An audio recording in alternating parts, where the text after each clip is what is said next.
When people think of death metal hotspots in the US, they usually think of places like Florida or New York. They probably don't think of Salt Lake City, Utah, of all places. But hidden in Utah's small underground scene was one of the strangest and most original bands that death metal has ever produced. Across multiple demos, 4 albums, and a final EP, Wicked Innocence turned from a death metal band into something truly unique and almost impossible to categorize. They've been labeled progressive, avant-garde, technical, abstract, and compared to bands like Dripping, Skeleton of God, and Demolish. But none of these labels really capture what they would really become and the style that they came to develop.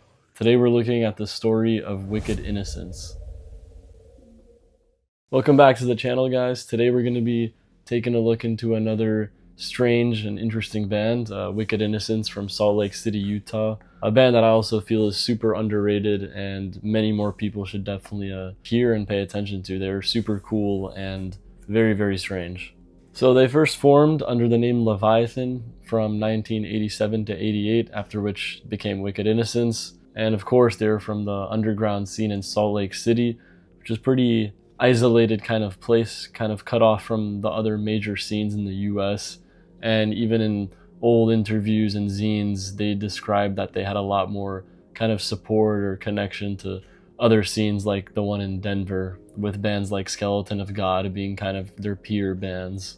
So this already kind of brings up a point. It was unusual for such a interesting project to come out of a place that there wasn't really much death metal active in. I guess let's kind of take a look into their beginnings. They have 3 demos. The first 2 are called Cycle of Life and Return to the Gates of Rebirth. These both came out in 1992, and I might be dumb, but I could not find these online to listen to. I tried SoulSeek, YouTube, all that. I wasn't able to find any files to listen to the demos, so I haven't heard these ones. But I'm assuming it's in a similar vein of the 3rd demo, which we'll talk about after this. So their first demo, Cycle of Life, was their debut, and it was released independently by Wicked Innocence. The lineup on this first demo consisted of Travis Giron, who did drums, and this is kind of the main guy that we'll see kind of guided Wicked Innocence. I know he was responsible for the majority of their lyrics and themes and all of that, so he was kind of the anchor of the band, I feel, throughout their whole career. Then we got Troy Mulder on bass, Galen Justice on guitars, and Jeremy Sundo on vocals. But yeah, other than the lineup and the art, I can't really say much about this because I have obviously not heard it. Then the second demo, Return to the Gates of Rebirth, had the same lineup, and they have this cool kind of a logo symbol thing that they would use on it, and we see this used on one of their later albums that we'll talk about later in this video. The second demo was put out through a label called 6 Foot Under Records, which I believe was the label of someone affiliated with the band and possibly even in the band, because the only releases on this label are this demo, the following Wicked Innocence demo, and then the first Wicked Innocence album. There was also a local band called Fatal Cause on 6 Foot Under Records that shared members with the initial Wicked Innocence lineup. But yeah, their third demo, Remnants of a Dream Defaulted, was a more polished and solid demo, and the style on here is kind of a more straightforward and regular death metal style. They did have signs of kind of having their own unique spin on it. It's very bouncy and has kind of a weird groove that's would kind of become a signature of the Wicked Innocence sound. And you have these very frenetic vocals. They're very fast delivery, very crazy kind of pronunciation. And this would also remain part of kind of their staple sound on their other stuff.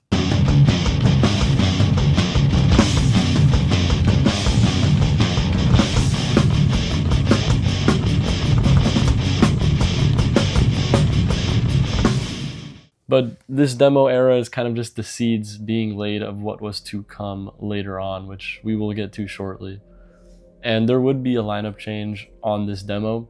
They had many lineup changes throughout their career, but this was kind of the first, notable one. So they had a new guitarist called, I might be pronouncing this horribly, LeVar Danes joining. They got Derek Walker on bass.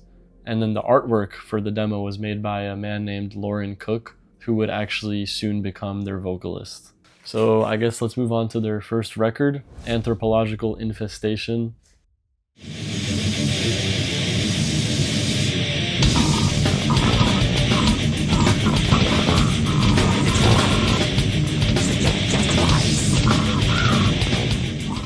This was released in 1994, and once again it was released through their independent label, 6 Feet Under Productions. This album would kind of continue the style on the Remnants demo, so again, just kind of straightforward, punchy, bouncy, and groovy death metal. There were once again a few changes lineup-wise though. So Lauren Cook, as mentioned before, he became the vocalist now on this album, and he has a very unique style that would kind of become part of the signature Wicked Innocence sound. He has these super like deep gutturals. It almost sounds like a more aggressive like Demolich vocals. But he was also very diverse. He had a very big range. So you'll hear, you know, the mids, the lows, he does some highs. It's kind of a mixed bag of everything. And they would also have another guitarist on this album, Jason Martz. And also a new bassist, Lance Mudrow. So I guess backtracking to the Utah scene, Lance Mudrow actually played in a band called Carnal Decimate.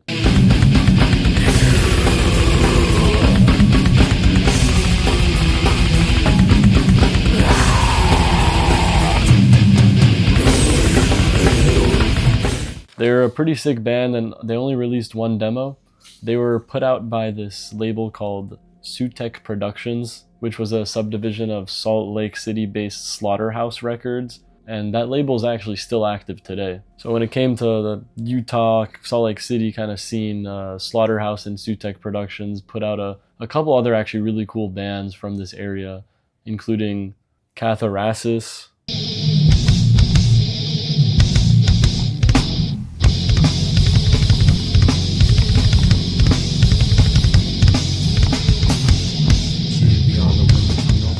Disordered,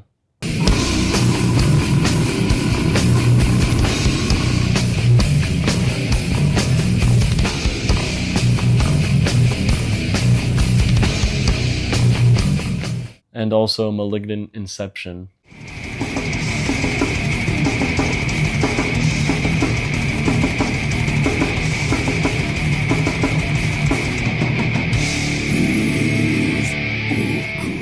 But yeah, Slaughterhouse is still going today, so I'll throw a link in the description for anyone who wants to check them out. But as mentioned before, this was Anthropological Infestation album, kind of continued the demo sound. It has that angular, groovy feel, and it has a slightly technical kind of spin, but once again, these were kind of the seeds of what Wicked Innocence would soon become. They also have this very distinct trem riff style. They do a lot of trem riffs that they sound almost like schizophrenic and mixed with a lot of like palm muted, like weird groove parts, and it reminds me a lot of bands like Human Remains, which I know was a big influence on Wicked Innocence. I think it's also important to point out the themes that would kind of start coming out with this project.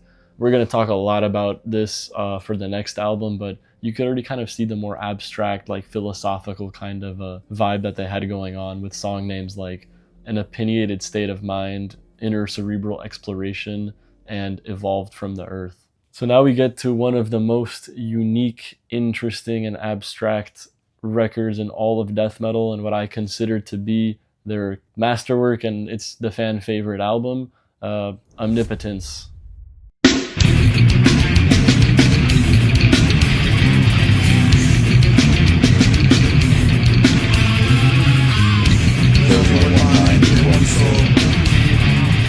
So this came out in 1995 and is what I consider to be Wicked Innocence's peak.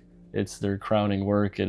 Everything from the music, the themes, the atmosphere, everything is just perfect on it. I usually like to describe it to people as, it sounds like you took Morbid Angel, a bit of Suffocation, mixed it up, gave them like 5 tabs of acid, and then made them watch like 50 hours of UFO conspiracy videos. They doubled down a lot on the themes here, so there's a lot of conceptual exploration of, you know, human existence, consciousness, spirituality, philosophy. It's very out there, and I've talked about this in past videos, but I love when death metal and stuff in this genre kind of has that more abstract, like intellectual kind of air around it. It's more memorable, you know, than the, you know, standard blood and guts stuff. But yeah, there's so much cool stuff that's going on here. There's a lot they're experimenting with. It's one of those albums you gotta bump it a few times to like really digest all the material. And I know I said it's atmospheric, but it's still super hard hitting and riffy. They have like a lot of almost like slam sections on it. They even have clean vocals in songs like A Level Higher and Omnipotence, which I think is really cool. They pulled it off really well here, and something that you wouldn't think works, but that has like a super eerie, like evil kind of vibe going on. Work together as a system.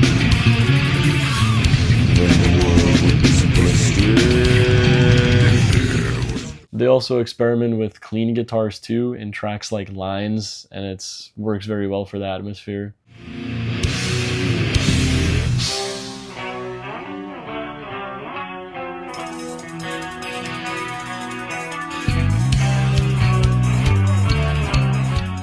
They have volume knob riffs, like messing with the volume knob to make like a weird kind of stutter effect in the Grays.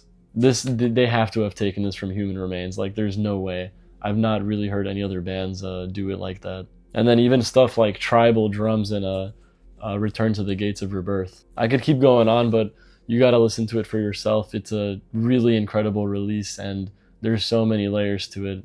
And of course, the art is incredible too. It's a kind of like abstract painting of a bunch of like bodies melting into each other. It's matches the sound like perfectly. This was also their most commercially, I guess, successful or ambitious record. It was put out by Napalm Records, which is a bigger name, bigger label, and it was released in Thailand and America. They printed thousands of copies, which none of their other releases would ever even get near that number. And the lineup would once again shift a little bit for this record. So they got a bassist. His name was Tom Cloward, but he also did the art for the release. So kind of pretty cool bit of lore right there. I also want to read an excerpt from a zine interview that Wicked Innocence did in 1997.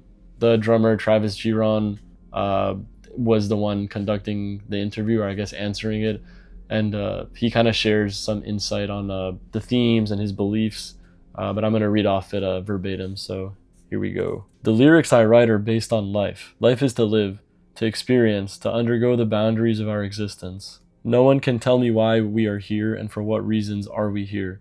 So from that I write about reasons we do exist. We are only going to be here for a very short time, and then what will happen? Will that be it? Is life only to die? I don't think so. I think there's too much more to handle. What happens to our knowledge, our feelings, our thoughts? We exist, therefore we are. We think we know so much, but we don't. We can't even figure out the oceans, let alone cure cancer and AIDS, but we try to figure out space. Space is infinite. There's no boundaries, there is no limit, so why write about killing humans or Satan and wearing makeup when you can experience unthought of places right here on Earth? Our band believes in furthering our knowledge, not in inconsequential topics. To answer your question, we'll continue writing about humans. We are humans, and we never learn from our mistakes. We destroy to satisfy ourselves. People don't change. Study the Indians and how they lived, then think about what we have done to ourselves. Parallel dimensions is an expression that is easy to run into if we skim through his lyrics. As I see it, not to dry up in the nothingness of ethics of our contemporary reality, one has to resort to dreams and live on the edge of the realistic dimension and the idealistic one. This is how I interpret his expression. But he explains that reality is always there. We cannot avoid it. A lot of people think they can, but they can't. People get caught up in artificial society and lose sight of the natural world and the reasons why we are really here. Life is to be happy and one with Mother Nature, not to spend their life struggling with the tedious job and car payment just so we can be alive tomorrow. If we lived off the land like naturalists do, you think there'd be homeless people, poverty, violence, drugs, war, religion, industry? All these things make us lose focus of the purpose we're alive. Society is one big threat to our world, but no one cares. What can I do? People can't afford to think about tomorrow when we have to struggle so hard just to live today. Parallelism carries a different connotation in the song The Grays, where Travis weighs up the existence of unearthly entities. In the light of his above declarations on the space's boundlessness, no one should have doubts about his way of thinking. He goes into, it is obvious that there are other intelligent life forms in our galaxy, let alone our whole universe. We have followed and studied vast information on the subject, and it is very intriguing to all of us. But not only are we amazed by the introduction of vastly superior knowledge and technology to our society, but the way that they put us in our place on our very own Earth. When we are confronted by a species that is so much more intelligent than ourselves and can manipulate and exploit us just like we do to virtually every other species on the planet, It makes us realize that we are no greater or no more important than any other species. It makes us lose the air of importance that we carry above all other creatures. Because there's always something else that is greater than you, no matter what you are. Life always moves up in levels of complexity, and we see another creature that makes us feel like an ant on the ground. We realize that we share the same situations with every other creature on Earth, and that we are all just small parts in an immensely complex universe. To echo a certain fox of a certain X-telefilm, I wonder, can answers be found for all questions, or just some questions remain inexplicable? Travis seems to know the truth. Some questions don't have answers, some questions answer themselves, some questions depend on who you ask, and some will be answered in the future. Our reality is made up of questions. That's life. If there were no questions, there would be no communication. Our natural curiosity is all that separates us from the animal kingdom, as animals rely on instinct, humans rely on curiosity and ingenuity. All truly important questions remain unanswered. Innocence is definitely lost, wickedness triumphs. So smoke pot, enjoy nature, examine and question yourselves, loosen up your minds. Is this the message wicked innocents are harbingers of? Innocence is all but lost. Our future generations as kids and young are strong and innocent, but our world with what we have become is indefinitely wicked. Question yourself, question authority, question reality. Wicked believes in nature before all, and believe in marijuana, for it is as one with nature. It's natural, what's wrong with that? Smoke up and think for a while. So yeah, that is Travis's kind of mini tangent in there, and pretty interesting, especially for death metal. Once again, it's cool, more of like a abstract, thoughtful kind of band aesthetic. He also describes in interviews they were influenced by stuff very outside of metal too, like Led Zeppelin, Rage Against the Machine, Tool, and even Red Hot Chili Peppers. Of course, amongst some of their primary influences like Macabre, Suffocation, Human Remains. And around this time in the mid to later 90s, they were also playing with a bunch of really sick bands like Macabre, Acid Bath, Cynic, Pungent Stench, Suffocation, Carcass, Cannibal Corpse, Sinister, Deeds of Flesh, Immolation, Life of Agony, Prophecy, and of course many more. Apparently Travis Giron also had a funk band called So What. They mentioned this in one of the interviews, so I'll read verbatim here. So What is an adverse style of music completely different from Wicked Innocence. It's mostly funky, groovy, jazzy blues rock with rap vocals. So yeah, pretty interesting bit of lore there too. I wasn't able to find any of their music on like YouTube or anything. Again, maybe I'm just not digging properly, but as far as I'm aware, I don't know if any material from this band was actually on the internet. So that was kind of the Omnipotence era. Definitely a very defining moment for the band, very focused effort, and incredible songs, incredible quality stuff on there. But moving on to their next album, Worship.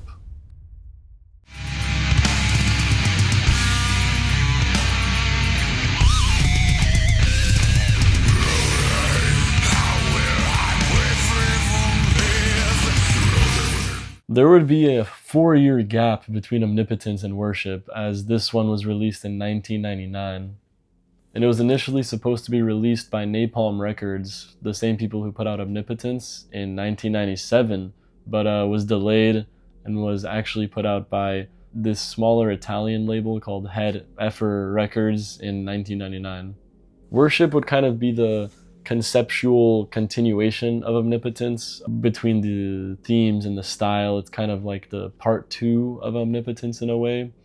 For me, it never really hit the same mark. It's a cool album, and I would recommend, of course, anyone check it out, but there's a couple main things about it to me that I don't really revisit it. Number one is the vocals.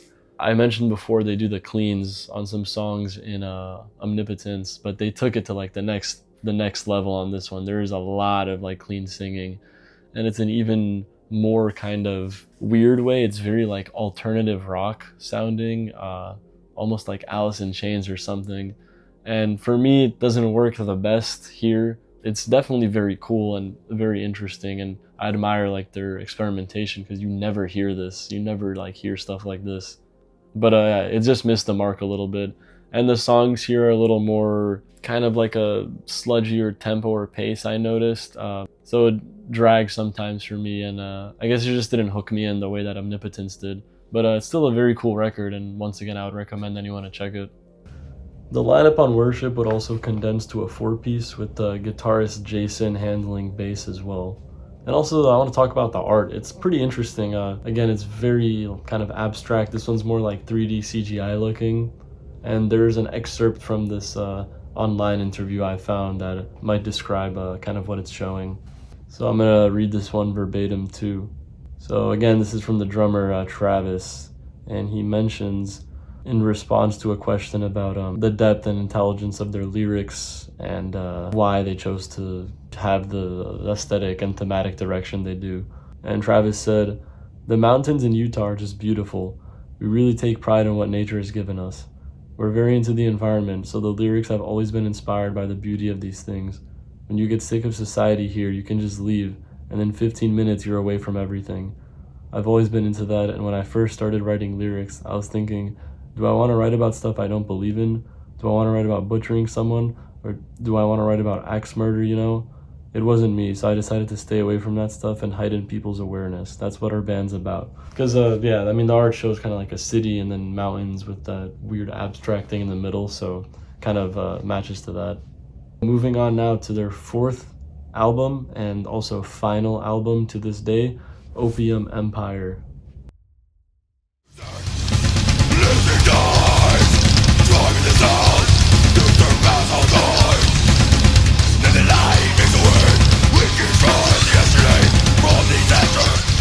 This one came out the following year in 2000, and this one is a more of a return to form. It cuts back a lot on the weirdness and experimentation. It's kind of just straight to the point, punchy, in your face death metal. More similar to kind of the first record and the demos. Of course, with the more matured sound. Kind of has the old school Wicked Innocence approach. It's just heavy, groovy, and blasty, but it still has, of course, their signature weird edge or spin on it. This record, to me, it even has a bit of like a hardcore feel at some points, but that just might be a kind of the way that they do their groovy or slammy parts. And the art and themes on this one are also a little kind of more out there. I think it's really cool. Like, I love the art. It's so like bizarre. I'm very interested like what it's supposed to be, and also what the name of the album, Opium Empire, even means. And the song names also, they have some kind of weirder, more blunt, I guess, song names on here. But yeah, if anyone knows like the kind of conceptual meaning or the name of the album or the art or inserts from the original CD, please send those my way. I would kind of love to know more about it. The lineup would also change again on here, so the biggest difference is the vocals, of course. So Travis Giron, the drummer and lyricist, was now the only original member left in the band on this record. They got Dallas Brown on vocals, so Lauren was out of the picture, and that might have been a hit because, you know, he was a very integral part of their sound.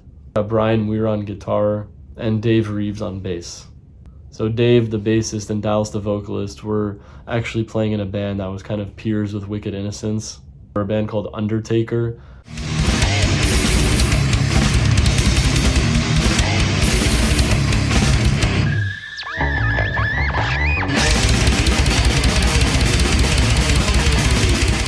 Which was actually a really, really sick, unique, and another like experimental, weird, kind of brutalish death grind band. They were from the Colorado scene that Wicked Innocence was kind of connected to. And Undertaker, I should have mentioned them earlier, but they're actually pretty sonically similar to Wicked Innocence. They might be one of the closest things you will hear to like Wicked Innocence's style. So of course, check them out if you like it.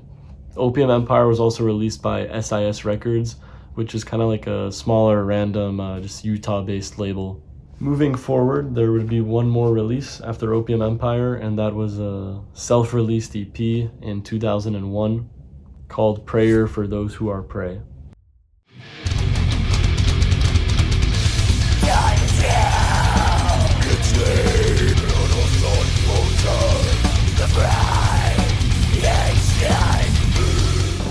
So this would be Wicked Innocence's last release ever to this day. And it was self-released, so it was kind of interesting. The last two was kind of like a backwards evolution in terms of like label backing. You know, Omnipotence was kind of a bigger thing, and then kind of went like smaller, and then self-released. So it's kind of like a backwards slope. Prayer, though, I think it's a very strong EP. It continues this kind of more bare bones Wicked Innocence style, like Opium Empire or their very early stuff. It's just kind of to the point, punchy, but still like kind of a little weird. It still has that like Wicked Innocence flair. And again, the lineup would change on here. So they had a different vocalist. Now Jimmy Scott did vocals, and the new bassist named Rex Haggard. I feel like when I was kind of researching the lineups on the releases, it kind of makes me think maybe there was kind of an instability with all the like people that were going in and out that might have contributed to the band dissolving. But I do have to say it's pretty admirable that through all the lineup changes, they still kept like their identity. I'm sure Travis, the drummer, like was the glue that kind of held it together, especially conceptually, like the themes and stuff. But even on like Opium Empire and Prey, the lineup is completely different. Like the guitarists are not the ones that played on the earlier stuff, but it still sounds like Wicked Innocence, So I always thought that was it's pretty cool that they never had a big shift. It still kind of resonated in the same vibe as all their earlier stuff. There's plenty of bands they switch lineups and it's like it doesn't even sound like the same band anymore, but I think they pulled it off pretty well. But after Prayer for Those Who Are Prey, that was kind of it. Wicked Innocence was gone and they were completely silent for about 20 years. Before we get to their kind of small comeback, of course, got to give the shout outs to those who kept the torch burning. Let's go into some reissues. There are two labels that reissued basically their whole entire catalog in the early 2020s, and those are Burning Dogma Records and Doomed to Obscurity Records. They put out literally all of their stuff again on like tape, some CD, and vinyl as well.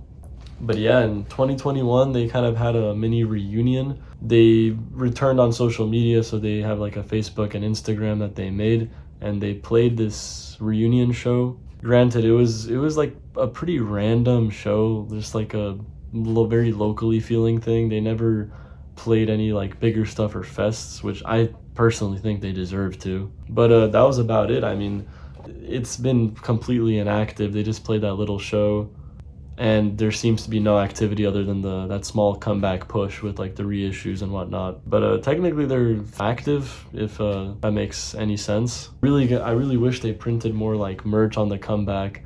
I always have looked for like a original Wicked Innocence shirt, even like Omnipotence era design or something, but I've never found anything. So if anyone from Wicked Innocence like happens to watch this, number one, y'all are awesome, sick band, and if you guys want to do shirts or anything, feel free to shoot me an email. I would very much love to make it happen. Some sick like old school looking designs, because I really need an Omnipotence shirt, or even just like a logo shirt. That wraps up the video and brings us to the conclusion. So Wicked Innocence always remained underground. They never broke the barrier to kind of joining the classics of the death metal or brutal death metal.